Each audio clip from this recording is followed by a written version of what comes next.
Welcome to the final part of our Cybersecurity and the Metaverse series. Check out the last two videos if you missed them, where we discussed threats, vulnerabilities, law enforcement, and moderating user activity in the Metaverse. Back to the conversation. Is there a way, because we're talking about all these different measures before a user kind of accesses the Metaverse or enters into it. But once you're in, you know, is there a way to safeguard privacy?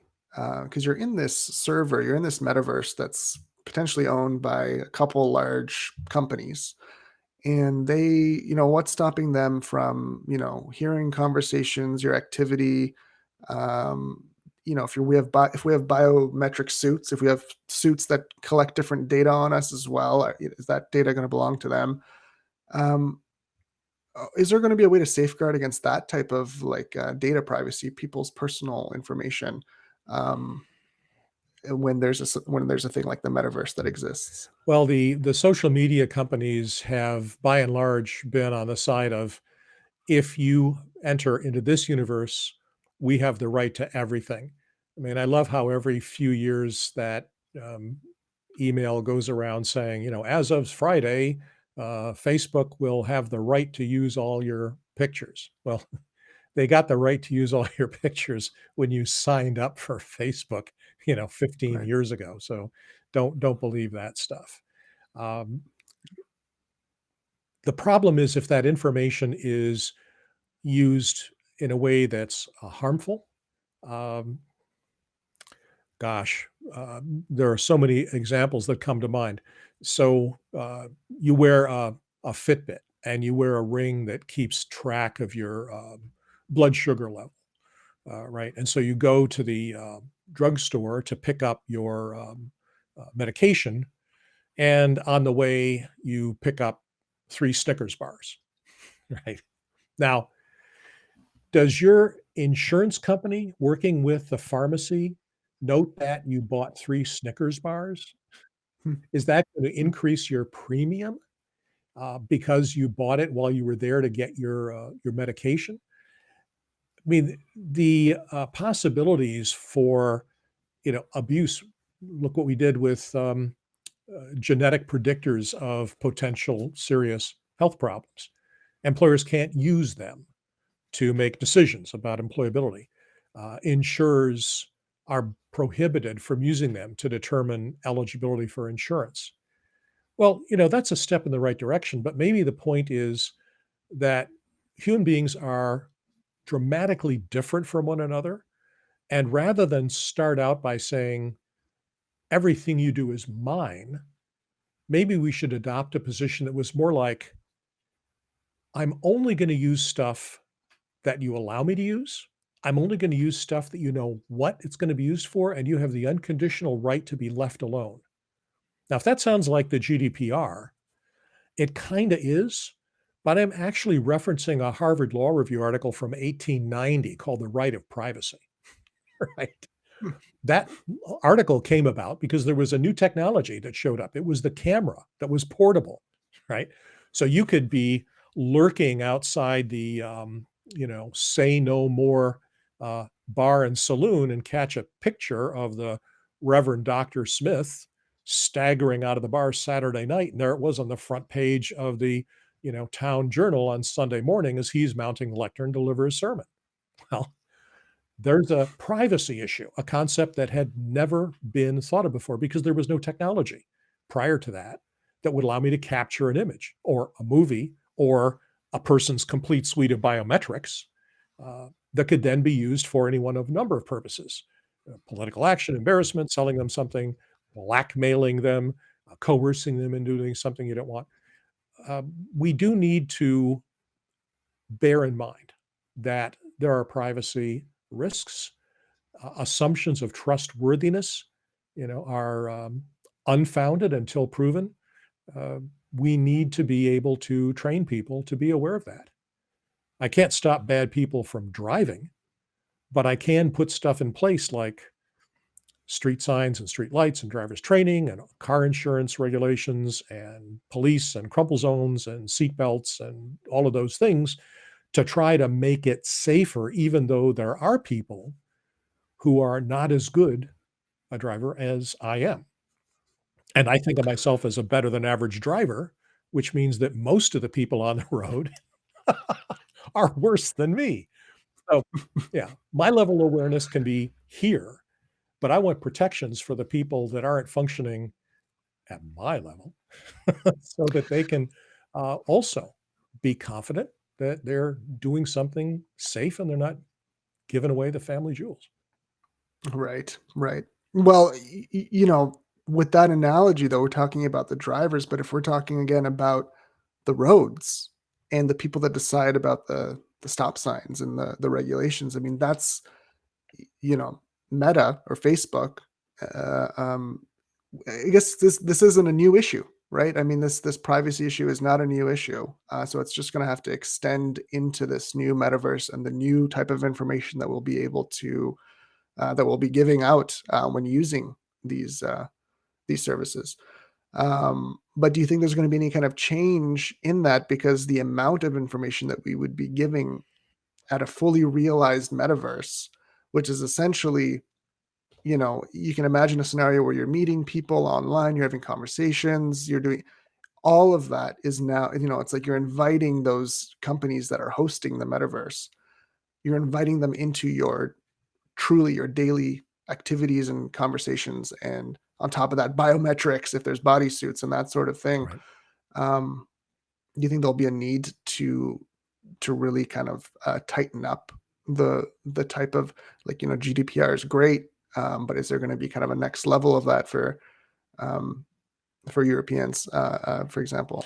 Well, I think there has to be, and it will be regulatory. It's not going to be voluntary, and it's not going to be driven by some large, economic force from outside changing things. It will have to come about as a result of legislation, which will come about as a result of some troubling occurrences, which point to the fact that there needs to be regulation. Remember, it is always reactive.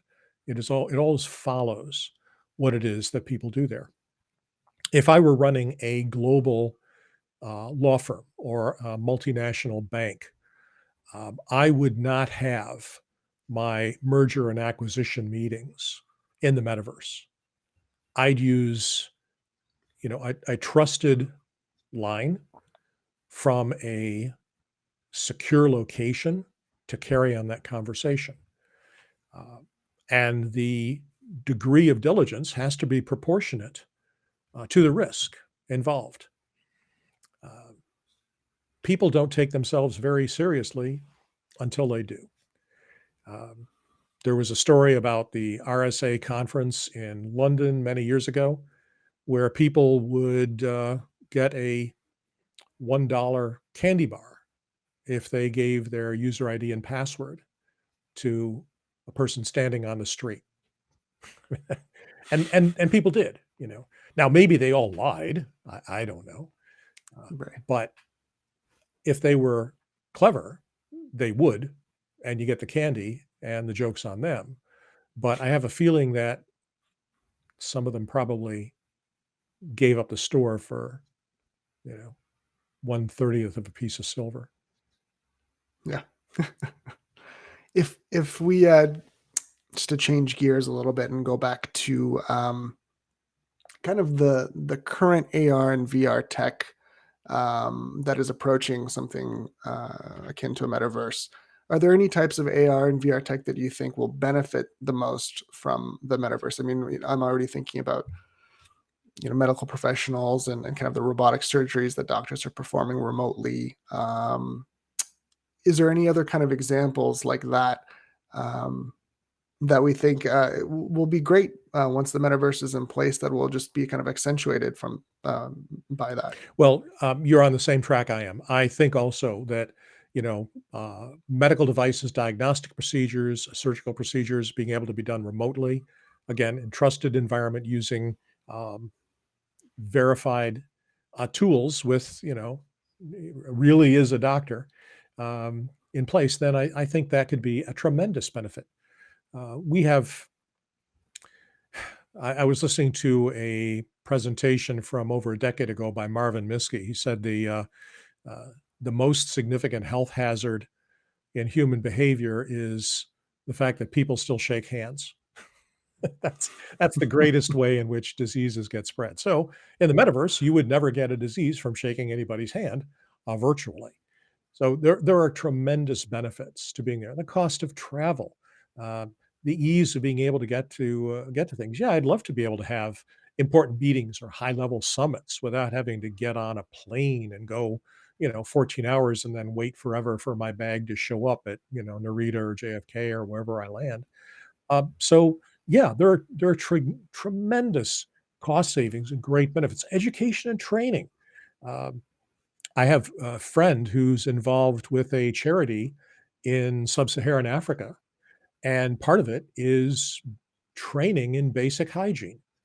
Well, if she did not have to fly there, she could probably reach a lot more people and get the word out a lot more quickly and effectively because she's already trusted, she's already known. And this would just amplify her effectiveness by giving her that presence and being able to get reaction from the folks nearby as they try to, make a pot or reassemble the water filter or whatever it is. Yeah, there are tremendous potential benefits. We have to figure out how to do it safely and securely. Yeah, and talking with my colleagues recently, and we were talking about the metaverse, and it just seems like such a something that's so far out into the future. But then we look at current examples of what we do have, which are smart home devices, things at home. Google.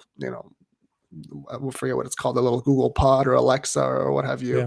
Um, does is home security affected at all by having this rise of smart home devices?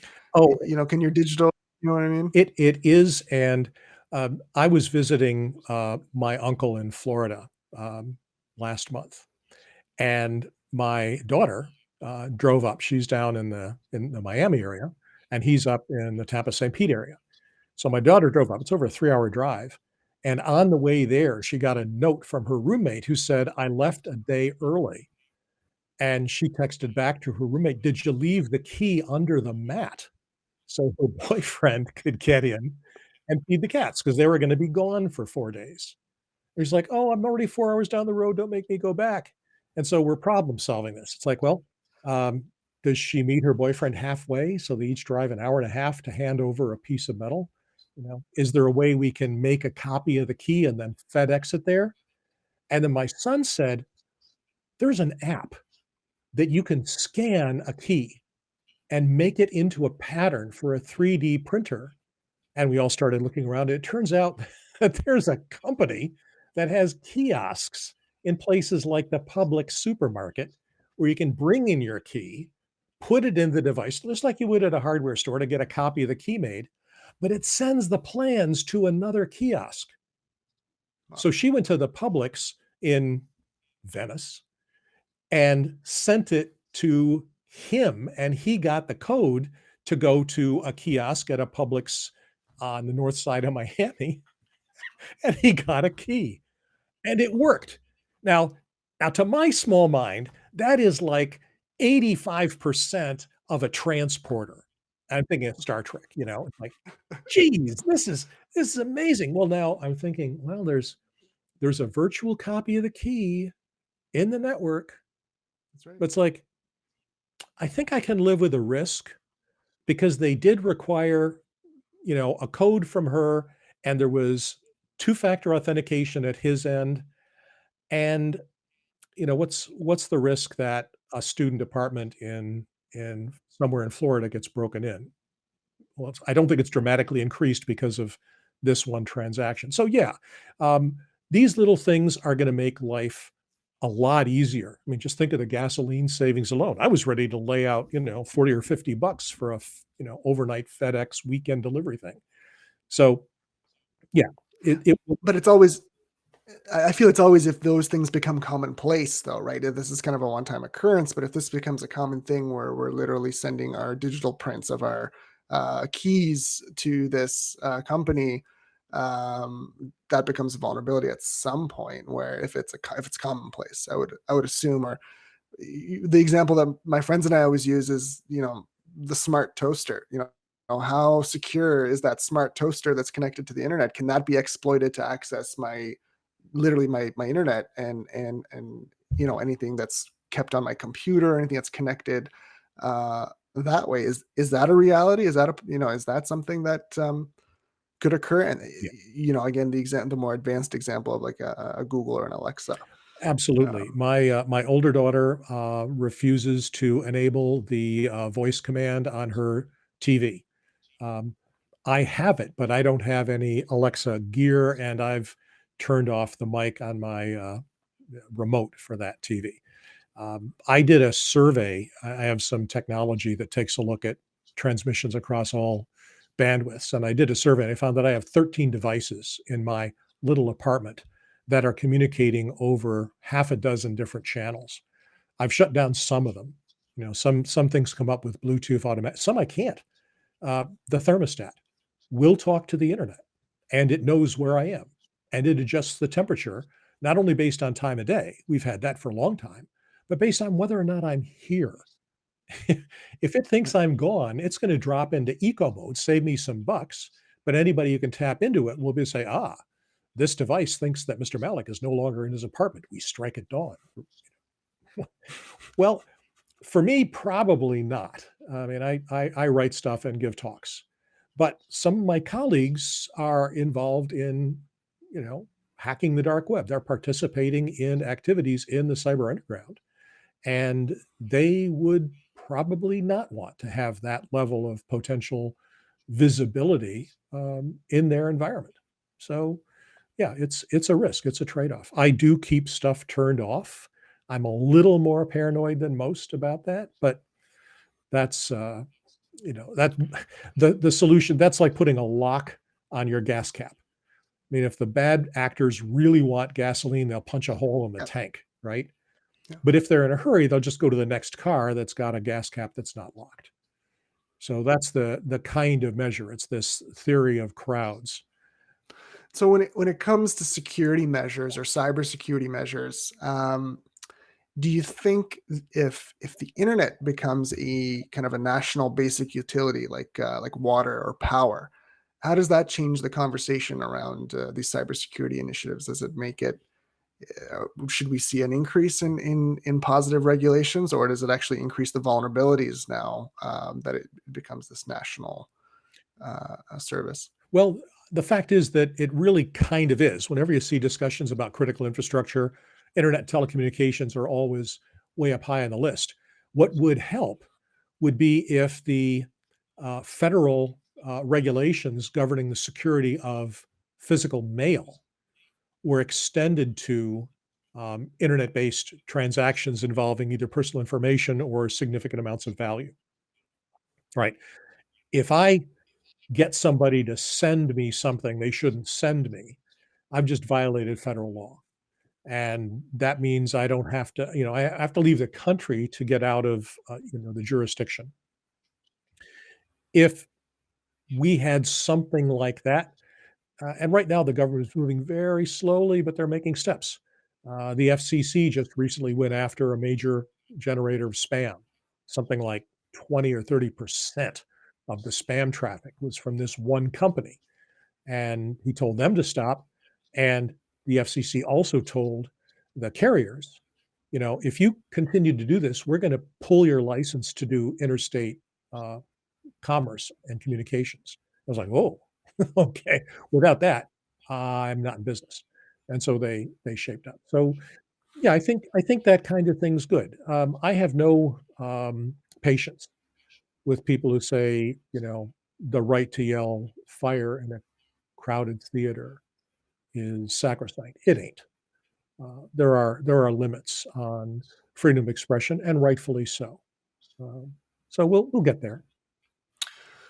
The way that question came up was talking with a colleague about, you know, if they would be forced, for example, to be connected to the internet as a result of this kind of nationalization of it as a utility. Like Mm. you're building a house in the city, you have to be connected to power. There has to be water line connected to it. It's part of the, at least in Canada. Um, if internet becomes such a utility as well, which in part is governed and regulated by the government, but also it creates these obligations on our part. Could we opt out? Should there be measures in place that we don't want to be connected to the internet for whatever reason? You know, looking at it from that angle, you think it's going to? Do you think it would be in an end? I mean, you kind of alluded to it. It would create a good end result if it had this kind of national level of uh, regulation or observance. But Well, you are required to have certain protections when you build a home. You have to have certain protections against the spread of fire. You have to have certain protections for insulation, right? But they don't say, what kind of wattage your home service has to have. And they set minimums. You can do more. With regard to internet connectivity, I think at this point, if somebody wants to opt out, that's fine. The downside is it'll impact the resale value because the next person who lives there may want internet. So they're going to say, well, I have to do this installation, so I'm going to ask you to take a couple grand off the price. And I'm going to say, okay, the price of freedom is I lose a couple grand in resale. I think that's a fair trade. In some cases, it becomes a little more problematic. Newer cars have an enormous amount of technology in them. Not dozens, but hundreds of processors, sensors, and actuators all over them. And they're in communication with the manufacturer. Now, yeah, it's my car, but if I disable some of those capabilities, then I will no longer be able to get the car properly serviced. One of the things that I've been on and again and off again is the little fob that you can plug into your car that will let your insurance company know that you're a safe driver. Well, it turns out that I don't think I want them to have that much. So even if there's a 5% reduction in premium, I'm not going to use it. It turns out there's a technical reason as well. If you do a hard stop, they consider you a bad driver. A hard stop is decelerating at, I think it's like, 5 miles per hour per second or something like that. What that means is if you're on the Merritt Parkway and you're doing 60 miles an hour and you have to come to a stop and you come to a stop in less than 12 seconds, that's a hard stop. Well, if you've ever driven on the Merritt Parkway, if you don't come to a stop in significantly less than 12 seconds, you're going to rear end somebody. So in that case, the spirit is brilliant, but the implementation is a little off the mark. They missed a few edge cases there. Yeah. Like people who drive in cities. A few major, edge cases. Right. Yeah, fantastic. Well, Bill, that's it for our questions